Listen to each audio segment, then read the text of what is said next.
सभी को मेरा नमस्कार। हमारे चैनल में बहुत बहुत स्वागत है। तो आज मैं सुनाऊंगी दिवाली व्रत कथा। एक बार एक गांव में एक गरीब ब्राह्मण रहा करता था। ब्राह्मण की एक बेटी थी जो बहुत ही सुशील थी। ब्राह्मण की बेटी रोजाना पीपल सींचने जाती थी। पीपल में से एक लड़की निकलती और वो ब्राह्मण की बेटी से बोलती कि तू मेरी सहेली बन जा। ऐसा करते करते बहुत दिन हो गए। एक दिन ब्राह्मण की बेटी बोली कि मैं अपने पिताजी से पूछ के आऊँगी कि मैं तुम्हारी सहेली बनूं कि नहीं बनूं, उसके बाद ही मैं तुमको जवाब दूंगी कि मैं तुम्हारी सहेली बनूंगी कि नहीं।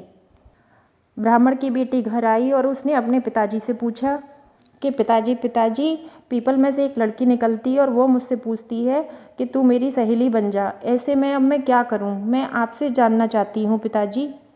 ब्राह्मण बोला कि वो तो लक्ष्मी माता हैं, वो कोई लड़की नहीं है, वो लक्ष्मी माता का रूप है। तुम उनकी सहेली बन जाओ। अगर वो तुम्हें सहेली बनाना चाहती हैं तो ये तो तुम्हारे लिए सौभाग्य की बात है, तुम उसकी सहेली बन जाओ।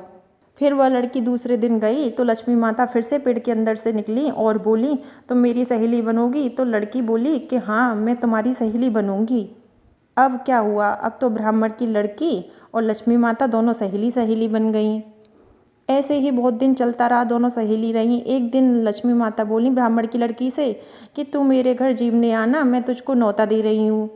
तो ब्राह्मण की बेटी बोली, पहले मैं अपने पिताजी से पूछूंगी तभी कुछ बताऊंगी, क्योंकि मैं बिना पिताजी की पूछे तो मैं ऐसे कोई जवाब नहीं दे सकती।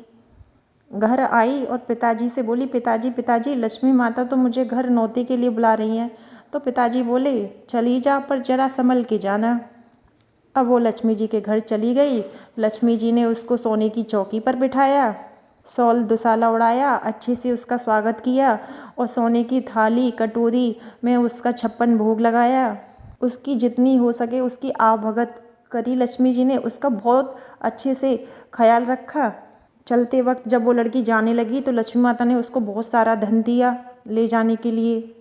लेकिन जब वो लड़की लक्ष्मी जी के घर से वापस आई तो वो बहुत उदास रहने लगी। वो उदास रहती थी, किसी से बात भी नहीं करती थी। पिताजी ने एक दिन पूछा कि तुम इतनी उदास क्यों रहती हो? तो ब्राह्मण की लड़की ने जवाब दिया, पिताजी लक्ष्मी जी ने मुझे सहेली बनाया तो अपने घर जिमने के लिए बुलाया, सोने की चौकी पे बिठाया, 56 प्रकार के भोजन खिलाए और मेरा बहुत अच्छे से आवभगत करी। तो जब मैं उनकी सहेली हूँ तो मुझे भी उनको अपने घर एक दिन बुलाना चाहिए। पिताजी, अगर मैं लक्ष्मी जी को घर पे बुलाऊंगी तो ना तो मैं इतना खाना बना पाऊंगी और ना ही मैं सोने की चौकी कहीं से ला पाऊंगी और ना ही मैं उनकी इतनी आवभगत कर पाऊंगी, तो मैं कैसे उनको खाने पे बुलाऊं?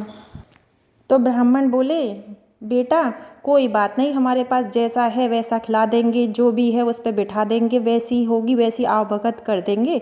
तुम अपनी सहेली को बुलाना चाहती हो तो अपनी सहेली को निमंत्रण दे दो, जाओ उनसे कह दो कि वो हमारे घर आ जाएं। ब्राह्मण की बेटी पीपल सींचने गई तो लक्ष्मी माता को न्योता दे आई कि बहन, अब तुम्हें मेरे घर आना है। आने के बाद ब्राह्मण की बेटी ने कहा, मैं पिताजी न्योता दे आई हूँ, कल मेरी सहेली घर आएगी, हमारे पास तो कुछ भी नहीं है। तो ब्राह्मण ने अपनी बेटी से कहा, कोई बात नहीं, तुम इसी घर की पूरी अच्छे से सफाई कर लो, पूरे घर को लीप लो। तो बेटी ने जब पिताजी की बात सुनी तो बेटी ने ऐसा ही किया, पूरे घर की सफाई की, पूरे घर को लीप लिया। ऐसा करके वह रसोई में बैठ गई, एक हाथ में लड्डू ले लिया। ए, एक चील किसी रानी का नौलक्खा हार लेके उड़ के आ रही थी।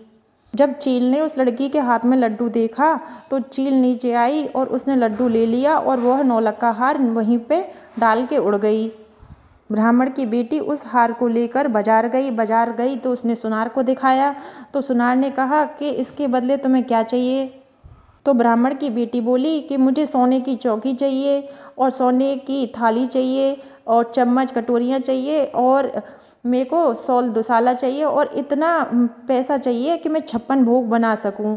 ये सब सामान लेके ब्राह्मण की बेटी घर आ गई। अगले दिन घर सबसे पहले गणेश जी आए तो पीछे पीछे लक्ष्मी जी भी आ गईं।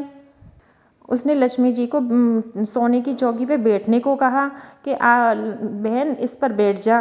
तो लक्ष्मी जी बोली कि मैं तो किसी के घर पे नहीं बैठती, मैं तो राजा महाराजाओं के घर पे भी नहीं बैठती हूँ। तो ब्राह्मण की बेटी बोली, अगर तुम नहीं बैठोगी तो मेरा बहुत अपमान होगा, मेरी चाची ताई मेरे घर सब कहेंगे देखो तुम्हारी सहेली तो तुम्हारे घर पे बैठी भी नहीं। यह बात सुनकर लक्ष्मी जी उसके घर बैठ गईं। लक्ष्मी जी बैठने के बाद ब्राह्मण की बेटी बोली कि तुम यहीं बैठी रहना, मैं अभी थोड़ी देर में आती हूँ। तो लक्ष्मी जी वहाँ बैठी रहीं और ब्राह्मण की बेटी चली गई। लक्ष्मी माता फिर वहीं बैठी रह गई और ब्राह्मण की बेटी को बहुत सारा धन दिया। हे लक्ष्मी माता, जैसे आपने ब्राह्मण की बेटी को धन दिया वैसे ही आप सभी को धन धान सब चीज़ दें। हे लक्ष्मी माता, ये कहानी जो सुने उसके यहाँ आप धन धान सुख सुविधाएं देना, पीयर में देना, नाती को देना, पोती को देना, सबको देना। आपने जैसा उसको दिया वैसा ही आप सबके साथ कृपा बनाए रख, दरिद्रता दूर करना और सबके दुख हरना।